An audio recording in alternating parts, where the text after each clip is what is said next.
Oh, hell, Internet. Something a little bit different and also kind of a throwback. Back in the early days on YouTube, I was more of a vlogger, and those videos are now private for the most part, but I thought that as long as I was authentic and in good faith on YouTube, then any comments and critiques that I received back would similarly be good faith and authentic comments and critiques.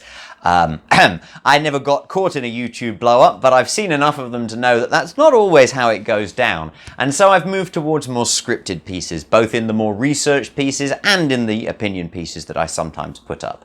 That doesn't mean it'll go any better should there ever be a viral moment, of course, but nonetheless, I feel like that it at least presents me a little bit better. And the idea of random person spouting to camera has certainly lost some of its YouTube credibility over recent years, and rightly so in many ways. However, one of the last spontaneous pieces I did on YouTube was to read the Book of Master Mo, and this is one of the early classics of Chinese philosophy, and I went through the core chapters and read some sections of the book and then discussed them on camera in my own words. I had some idea of what I was going to say, but I did not script anything out. And so perhaps it is fitting that I'm going to return to that format with another one of the early classics of Chinese philosophy and one of the arch nemeses of Master Mo, and that is the Analects of Confucius, who is actually a far more influential figure in the annals of Chinese philosophy overall. In fact, I don't think it's unreasonable to say that Confucius is to China what Jesus is to the West. Not necessarily in the same religious sense, but certainly a figure who is so integral to many, not all, but many aspects of the culture that it's really impossible to escape their influence in many ways. With that said, you might think that I'm getting a little bit sacrilegious then, or disrespectful, and possibly some will think that. I don't believe so, but then I wouldn't feel the same if I was discussing Jesus in this way either, and anyone who's seen any of the videos on my channel will know that to be the case. So I'm going to go through the Analects of Confucius, which is a book of short aphorisms, and I'm going to rate each one of those aphorisms. And side note, a friend of mine who watched one of the videos on Master Mo said to me, "Adam, you can't be wearing those ridiculous crappy t-shirts on camera, it just won't work." And I kind of resented that at the time, and not the friend, but the advice. I resented the fact that that is so clearly correct advice. And I have since spruced myself up for most of my videos, but I've gone back to something a little more old school for today, just to give it that kind of flavour. However, I'm going to rate each of the aphorisms on a 5-star scale based on how much I feel that the aphorism, quote, needs to be said, and specifically needs to be said today. Obviously, I'm not going back to the original Chinese. There's a lot of nuance I might have missed, and if you're interested in the Analects of Confucius, you should read it yourself and maybe read some more scholarly articles about it. Consider this to be an amateur, good faith introduction. And finally, before we get into it, I'm going to be giving my score based on 4 ticks, and that is whether the aphorism is timeless, whether it is inarguable, whether it is concise, and whether it is specific. And I'm not going to get too much into what those words mean. I'm going to be shooting from the hip somewhat in applying them. I've gone through these several times to make sure I'm generally happy with where I've put it, but at the end of the day, I could change these scores or some of these scores in the future if I were to come back to it with a different eye. So we're going to start out with Book 1. There are 15 aphorisms, and I'm going to be working from a copy that is published by Arcturus with a foreword by John Baldock. I will read some of the texts, but I will also read some of my paraphrased versions to keep them a little bit shorter, and I will try not to ramble on in too much detail for each aphorism, but this is a spontaneous video, so we'll see how that goes. So, the first aphorism: acquiring knowledge is wonderful, as is having people come to seek it. But if they do not come, we must not be resentful. I'm giving this 4 stars. I think this is good, wise words for intellectuals. Although it is a fine thing to seek knowledge, that in and of itself does not make you a person worth consulting. The second aphorism I'm going to read from the text, and I'll explain why in a moment.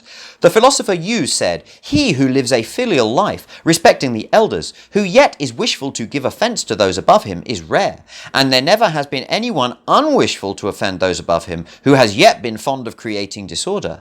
The true philosopher devotes himself to the fundamentals, for when those have been established right, courses naturally evolve, and are not filial devotion and respect for elders the very foundations of an unselfish life?"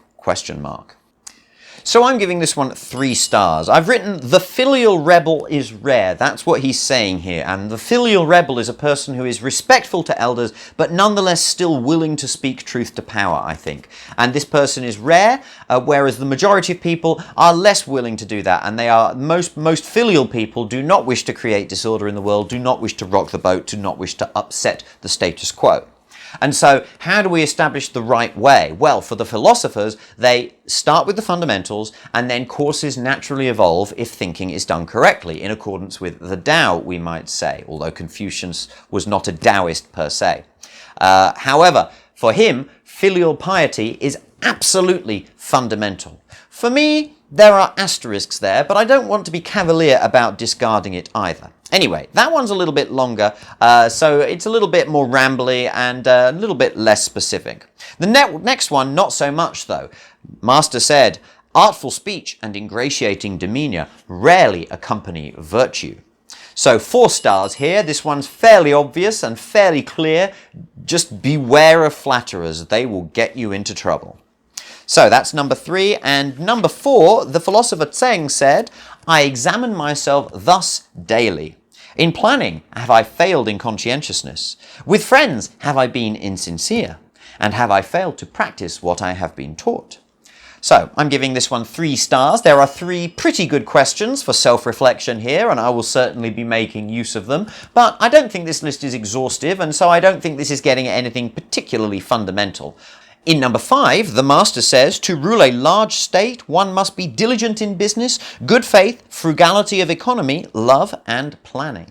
I'm giving this one 2 stars, not because it's bad advice, but because it's so generic. I think this is so obviously true that it doesn't really give any particularly good advice on how to do any of those things. Moving on to number 6, this is advice for young people. A youth should be filial, respectful, and truthful. They should act with compassion, goodness, and sagacity. And sagacity there referring to the idea that much of their free time should be spent in polite study. I'm giving this one 1 star. Again, I don't necessarily disagree with everything there, but it does come back to this idea of filial piety. And just to quickly sum it up, in the modern world, filial piety is much less dependable as a means of establishing order. Because the world is changing so fast, it is possible for things to move out of joint in the space of a single generation. And so it is much less likely that you can depend on the wisdom of the elders. Obviously, you respect the elders in as much as they are your elders for the reasons of raising you and whatever, although of course there have and always will be bad parents who do a terrible job and maybe don't deserve that filial respect, and that is another level of complexity, although one that is less perhaps relevant in China itself, where the communitarian mindset makes it less of a thing. However, that is where I shall leave that point.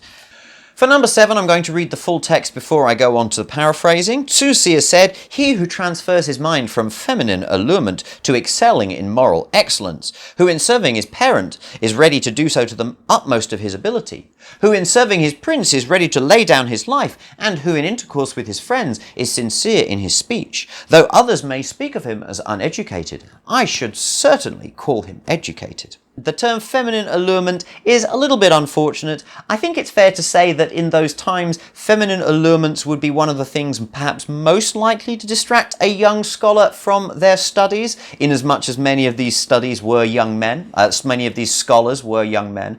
Nonetheless, in paraphrasing this, I've said, Tzu Xia said, he who will devote his life to something higher than himself and his earthly pleasure is educated. And I think that's more concise and neutral. Overall, I think I'll give this one 2 stars. For number 8, the master said, a scholar must be serious to inspire respect and therefore have stability. He should focus on being conscientious and sincere. I'm giving 3 stars here. It's a little bit ambiguous. I'm not really sure what stability is. Maybe a certain gravitas of purpose. Being serious to inspire respect does seem to imply that, I suppose. Moving on to number 9 though, Tseng said proper and extended funerary practices would abundantly restore the people's morals. 1 star here. I think that this focus on funerary practices as the kind of apotheosis of the filial piety aspect is one of the missteps of Confucianism, and I'm kind of getting this from Master Mo. He has a whole chapter on against funerals or against extravagant funerals. And although Mo was a little bit of an ascetic and maybe went a little too far the other way, there's no doubt that when he talks about the wasting of resources and the performative mourning, he's somewhat correct in criticizing Confucius. Although, to be fair, Confucius is clear that the mourning should not be performative, it should be heartfelt and sincere. Nonetheless, I do not think that extravagant funerals is something that we need to be focusing on. Number 10, Tzu Qin inquired of Tzu Kung, asking, does the master ask for administrative details, or are they offered freely in the states he visits? And Tzu Kung replies, the master is benign, frank, courteous, temperate, deferential, and thus he obtains all he needs to know. The master's way of asking, how different it is from that of others. So I'm mixing my paraphrasing with the text there. I'm giving 3 stars here, and it does make me a little bit suspicious, actually. I mean, it makes some sense, but it also makes me kind of think that Confucius presented himself as something of a yes man, and that's how he kind of ingratiated himself, by being almost sort of obsequious. That's a good word, isn't it? Yeah, it just doesn't quite hit the right tone for me. So yeah, 3 stars there. And in the next one, Yu spoke again, saying, natural is polite and seemly. It regulates both higher and lower interactions. But there is a naturalness that is not allowed. If you know the natural, then you know when nature goes beyond what is seemly. This is a little bit Taoist. I'm giving it 2 stars because Confucius is presenting himself as being a little bit more practical than that, and this is very much in the sort of contradictory wisdom sense, a bit of a koan. But on that basis, do you know what? No, 3 stars. I think 3 stars, because yeah, we should still be reflecting on these kind of contradictory natures that nonetheless seem to have something there and something we can discuss. For number 12, though, Yu also said, if you make a righteous promise, then you should keep your word. If you show respect with good taste, then you will keep shame away. And if your confidants are loyal, then you may trust them fully. This is 3 stars. It seems like fairly solid advice for people in general.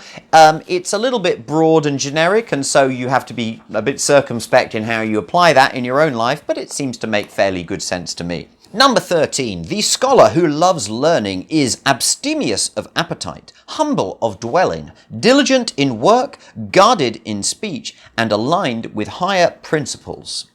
So I'll give this one 4 stars. It does have a little bit of that smacking of being a little bit obsequious as well, but at the same time, the scholar who loves learning. So if you are very much devoting yourself to the vita contemplativa, the scholarly life, then I don't see anything particularly wrong with this, and you do need to be guarded in speech so you don't get yourself into any controversies. This would be harking back to the idea that someone who is truly a scholar does not align themselves with one side or other of the general mass of opinions. Number 14, Tzu Kung asked the master, what do you think of a man who is poor but not servile, or who is rich but not proud? The master replied, he will do, but better yet to be poor and happy, or to be rich and love courtesy. You mean as in the ode which says this is like cutting then filing, or like chiseling then grinding, said Tzu Kung. The master was pleased at Tzu's understanding of the odes. This one goes on a bit, but I like it. I'm giving it 4 stars, and there is enough detail, I think, to get your teeth into what's being got at. So, the man who is poor but not servile, or proud but not, rich but not proud, i.e. who is in one mode of life but does not display one of the, for want of a better word, social vices of that mode of life.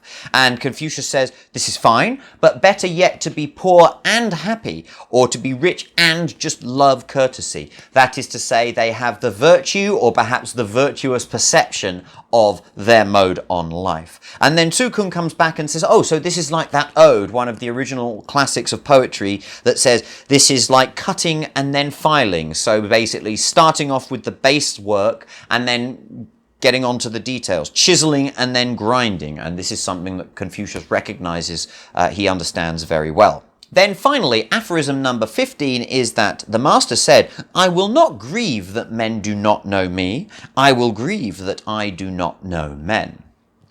I give this one 3 stars. Now, this does have that kind of feel of one of these lovely, very elegant sort of reversals that has a deep underlying wisdom, and I think it maybe does.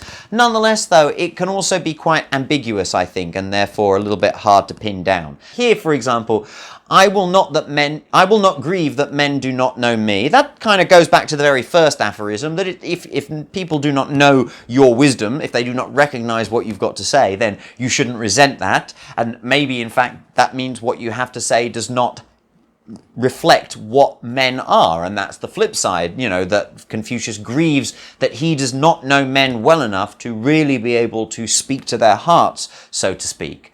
Nonetheless, I think there are other ways you could interpret that, and maybe I've misinterpreted it myself, and so, like I say, that one isn't quite as much of a home run as some of the others later on in the Analects. Anyway, though, that's the first book of the Analects of Confucius. I hope you've enjoyed this slightly different video. Let me know what you think, and thanks for watching. Bye for now.